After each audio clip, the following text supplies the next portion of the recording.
একটা পরিবেশ গঠন করতে হবে। ঘরের বাইরে মেক্সি পরে যাওয়া যাবে না। একেতে বাজারের পাশে বাড়ি, সে হিন্দু হোক মুসলমান হোক, এটা কোনো দরকার না। আপনি নারী, নারী জাতি যদি নিজের শালীনতা বজায় না রাখে, যদি নারীর কারণে কয়টা পুরুষ নরকবাসী হয় একটু জেনে যান, তারপরে আপনারা যা প্রশ্ন করছেন সমাধান দেব। আরে রাত যখন জাগছি একটু ভালো করে জাগি যাবানি। একটা নারীর কারণে নারী যখন ছোট থাকে, ওই মেয়ের দায়িত্ব মা বাবার উপরে থাকে। যদি বাবা ওই মেয়েকে শাসন না করতে পারে, তাহলে ওই মেয়ে যদি কোনো অপকর্ম করে, এজন্য দায়ী বাবা।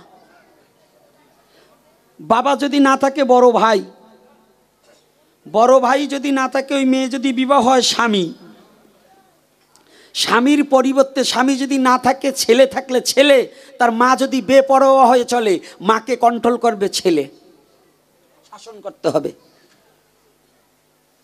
যদি কমেন্ট না মানে তাকে বাড়ি থেকে তাড়িয়ে দিতে হবে। তার জন্য ওই হাঁড়িতে ভাত বন্ধ হয়ে যাবে। এটা হচ্ছে শাস্ত্রীয় নির্দেশনা। কারণ